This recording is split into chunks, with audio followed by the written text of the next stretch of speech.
Hello, welcome to the 7th FSI conference in Charlotte. I'm Álvaro Reina, and today I'm going to talk to you about the role of the tactical analyst. In recent years, we've seen a significant increase in the number of analysts joining clubs. It's worth noting that while there used to be just one analyst who was part of the coaching staff and organized tactical information, nowadays it has become a large department where we have both video analysis and data analysis. The integration of all sources of information is fundamental, and nowadays, all the more qualitative aspects have been unified with the quantitative ones. Therefore, we have gone from being a department that serves only and exclusively the coaching staff, the head coach, and we provide information and support to the medical department, the nutrition department, the physical preparation department, and the scouting department from certain perspectives, different perspectives. Carrying out detailed and comprehensive statistical analysis, diligently working on injury prevention, thoroughly analyzing GPS data tracking as well as advanced optical tracking systems, and carefully analyzing and interpreting data provided by nutritionists, both in blood values, hormonal values, but above all, what we are going to focus on is that the analysis department has a section that is exclusively for tactical analysis, which is where we will focus our attention. In this section, we will look at eventing, tracking, and we will carry out different analyses of our own team, our opponents, and our training sessions. We have to mention that methodology is one of the most important points for a tactical analyst. If we look here at a diagram of what a methodology would be, a workflow for an analyst in a department, analysis is a large part of the work done by a tactical analysis department, in which we analyze both data and videos from open play, set play, and all aspects at both the collective and individual levels. For what purpose? To set a series of objectives and goals with which the coaching staff and the club will improve their performance. Among the objectives of the analysis department are creating different reports, holding various meetings, both video and data-based, providing the coaching staff with information about different patterns of play, both collective and individual, such as about opponents and our own team, providing tactical and statistical support, and establishing a series of steps, a plan of action to achieve this. Obviously, the first step is to gather all the available information, whether internally or from external providers, both video and data, to conduct a thorough analysis, select the relevant information, and share it with both the rest of the staff and the players. Training is a very important part where we work directly with the players. And here, the analysis department not only conducts live analysis of the training session, but also organizes and stores all the information about the training sessions and the library of drills that have been worked on during the session. And finally, during competition, the analysis department plays a fundamental role in live analysis, where we send information to the bench from a strategic position. We also conduct much more in-depth analyses with the goal of providing feedback and thoroughly examining everything that happens during matches and events so that this information can be stored and also taken away for further use. This allows for specific training, collective training, and informed decision-making, which is the main objective of the tactical analyst support for the coach. If we think about a methodology, a workflow, we need to carry out certain tasks each day of the week, from the day after the match until the next match. In this way, we will have different reports that will be provided, both to the coaching staff and to the players, along with various meetings and sessions we will have with them, in which we will provide different types of information, both collective and individual, as I mentioned, and concerning both our team and the opponents.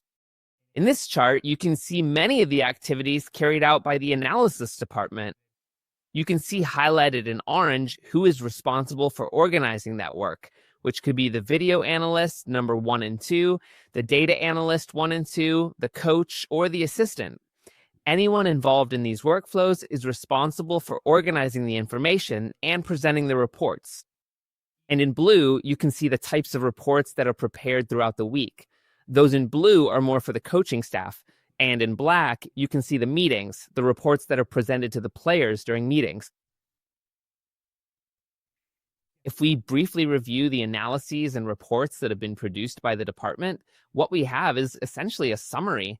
In trying to create an overall picture of all the workflows within the analysis department, we can first look at the report on our own team, that is, the match analysis.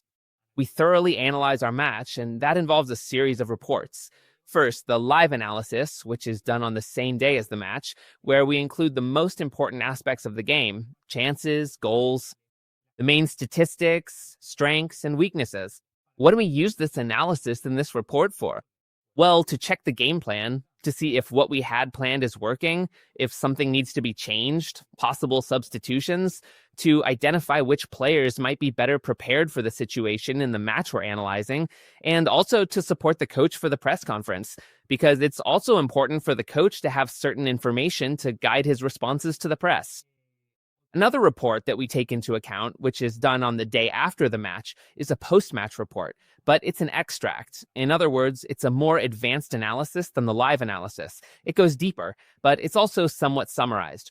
It includes everything from the live analysis, but in addition, it provides, let's say, a summary of the phases of play, the strengths and weaknesses of each, in build-up play, in the final third, in high pressing, in a mid-block, and other important aspects of the match. What do we use it for? It's also used to check whether the game plan worked, for possible reflections on our playing model, to assess the team's tactical performance, and for the meeting we'll have with the players the next day, to review the key points of the match. That same report is much more thorough and comprehensive.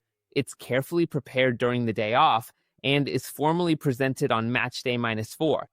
It's a report that comes from a much deeper analysis, in which every individual and collective aspect is examined in detail, taking into account the playing structures and formations, both in possession and out of possession of the ball. And we're going to use it for a much more detailed collective meeting with the players, in which we'll thoroughly assess the game model. Also, for individual talks with the players to thoroughly assess the game model and conduct an exhaustive analysis of our performance as a team. And finally, we would have a report on set-piece actions, in which we conduct an in-depth analysis of each action, both in attack and defense, including statistical information and effectiveness data showing where we are strongest or have been weakest. For this, on match day -2, we do a summary of the key aspects and hold a set-piece meeting along with the set-piece actions for the next match, depending on the opponent. In addition, we create visualizations in Tableau or Power BI where we represent the fundamental aspects of set-piece actions. Now let's look at examples of live analysis, where the analyst or analysts are connected in the stands, each with different perspectives. Nowadays, we can ingest data from different sources, from video, from live data, and this would be, for example, a tagging process. You can see the code window where we have all the tactical aspects. We have different versions. For live analysis, we use fewer codes. For more in-depth analysis, we use more events that we can code, and we can view the different cameras to analyze in greater detail. We can select different ones, and we would have a timeline where we record and tag all the information. Then, during the live session, we can create playlists to send to the bench. As you've seen, here we have a semi-automatic report that is specifically designed to help after the match is concluded. This tool allows the coach to quickly and efficiently detect which particular images or video clips they want to see, without having to watch a large number of actions or sift through unnecessary footage. They can directly select by strengths, weaknesses, chances, attacks, or any other game actions that the coach considers relevant or important at that specific moment in time. By simply clicking on this interactive dashboard, they can immediately access the information they need, watch the relevant videos, and, as we mentioned before, view them from different camera angles for a more comprehensive analysis.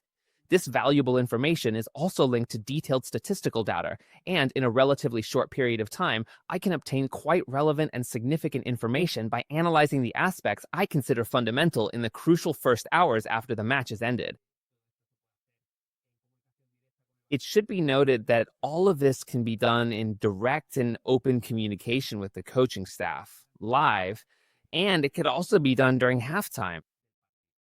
The next report we're going to talk about is the post-match, the summary.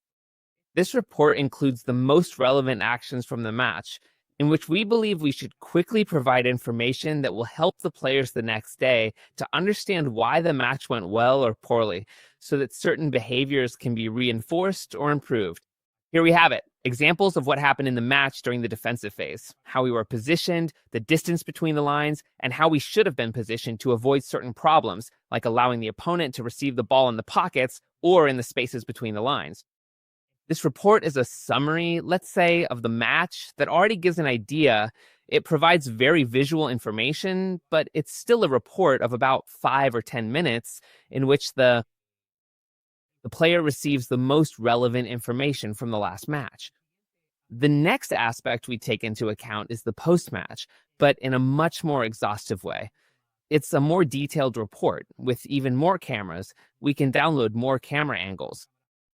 We do a retagging of the entire match in which we include many more events. We add more tactical information. We can use the matrix. We can create different playlists with different objectives, analyzing what we did in the build-up, in possession, in the construction of play, creation, finishing, what we did in defense, and high pressing, in the mid-block, the low block, and what the problems were.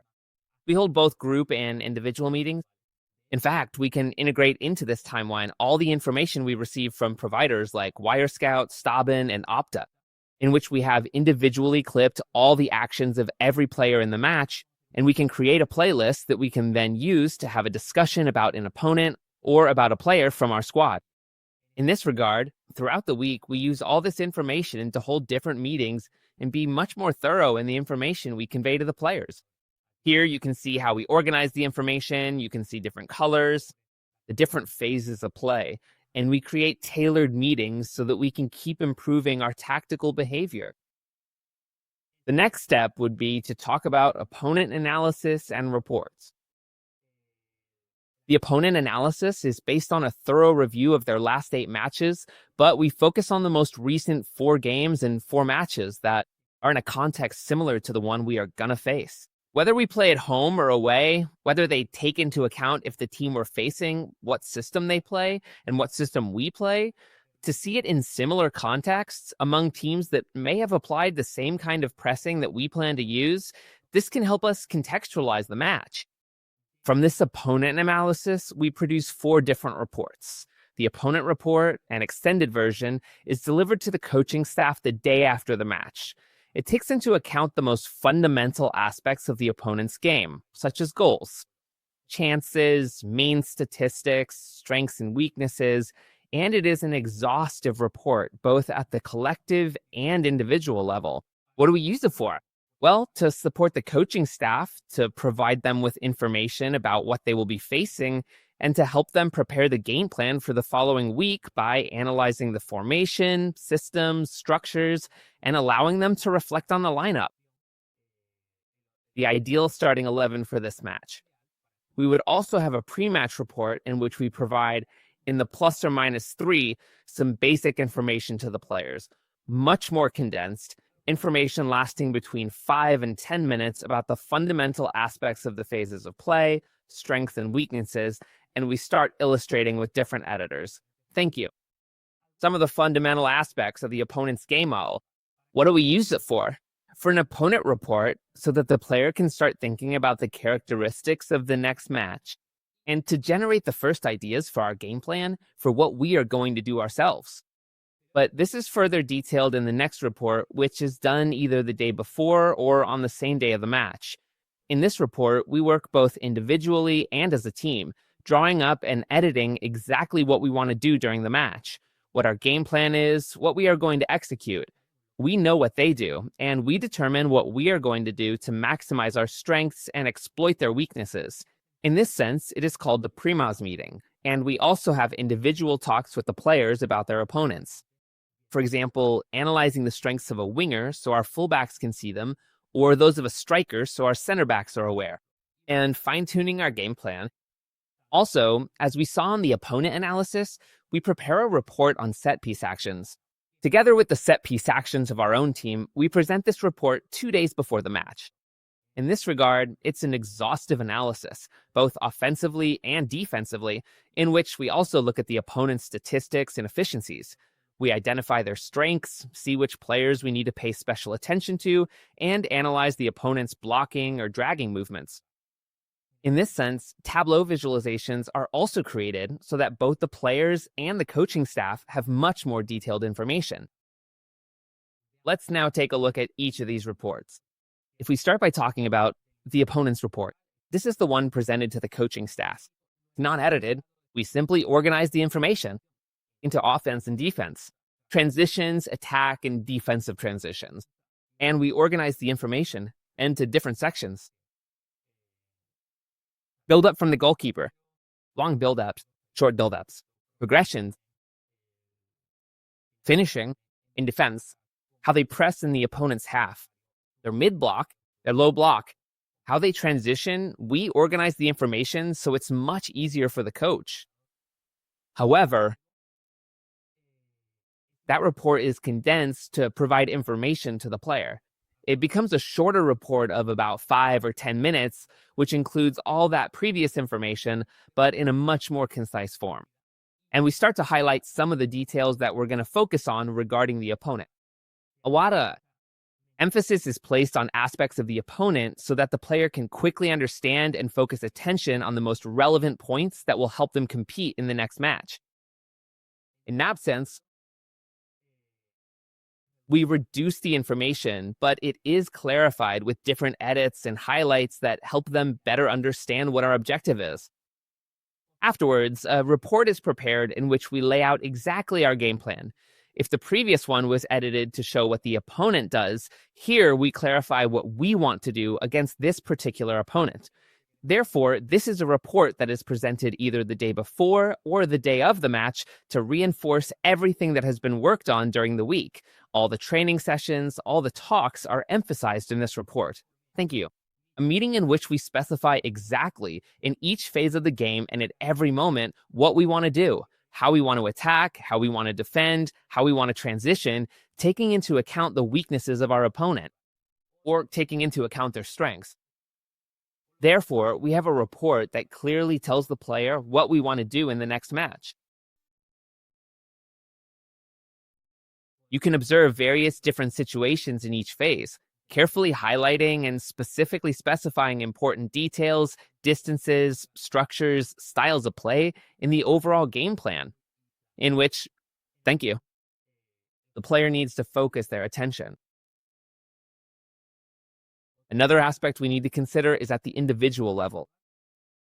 As you can see, we create a thorough report for each player to highlight, as you can see, the strengths in attack and defense of every player. So they know what they're up against, and to give them some kind of guidance to avoid getting hurt. And finally, the report on the opponent's set piece actions, which goes along with our own team's report, where we outline the actions we want to execute in the next match. These will later be reviewed in the pre-match talk. Specifying how we can hurt them in attack, how we should defend their set piece actions, positioning, blocking, dragging, thank you, and other behaviors. The last aspect of analysis and reporting is that of the training itself. It's important to analyze the training sessions, and from there, we produce 2 reports. The tactical report of the training and a report on the training tasks. In the tactical report, which we prepare after every training session, we include the fundamental aspects of the training. What was the tactical purpose behind designing that training session? How did it go? Did we achieve the objectives we set, both individually and collectively? Do we use it to monitor our game model, to track the match plan? Can we carry out what we had originally planned in order to organize all of the training sessions in a library so we can access them at any time? To conduct a thorough analysis of the game, player to have individual talks, and to monitor individualized training sessions, the individual player development in which we work individually with players or by lines of play. And in the case of analyzing and reporting on training tasks, what we want is to see the characteristics and specificity of our tasks. We want to analyze what types of tasks we carry out throughout the entire process. A microcycle, mesocycles, and macrocycles, because we want to see what we dedicate more time to, whether we are effective with the tasks, if we are spending enough time, if the time is effective, or if we are wasting too much time on tasks. And tasks at the level of physical preparation, the load they have, and we will use that to organize the sessions, to be able to repeat them in other trainings, and also to make an estimate of the training load we will have in the match by analyzing previous days. In this way, we can see how, through different technologies, we can record training sessions from different perspectives, with cameras installed on the training grounds, on the various training fields, in order to have a tactical view. We use drones to get a more overhead and aerial view of the movement, both collective and individual movements. We can do a live analysis of the training session with different cameras, where we organize the training information, making it much easier to analyze later, send a playlist to the coach with the different concepts we've worked on and observed, which reduces the analysis time, and in which then we can make different edits of the tactical work that was done if the objectives have been met. We can upload all this information to different servers. And what's also very important is being able to organize the information from each training session into different folders so we can access them and replicate the sessions that went well or even analyze them. Weeks ago, what happened and whether there is a correlation with the performance we are currently achieving. Lastly, I want to mention that all of this, if you want to analyze, if you want to dedicate yourself to tactical analysis, if you want to train in how to do all these types of analyses thoroughly and how these reports are presented and how each of these reports is constructed, at FSI, you have the Tactical Analyst Master's Program where you can learn all this kind of information, all these types of reports that I just mentioned, and many other things. Guided by some of the most highly respected and experienced top professionals from the world of football, FSI is also deeply committed to providing practical, hands-on training opportunities. The Institute offers an exceptionally wide and diverse range of valuable partnerships through which you can participate in internships, gain real-world work experience, and observe firsthand exactly how professional coaching staffs, as well as tactical analysts, operate on a daily basis within the industry.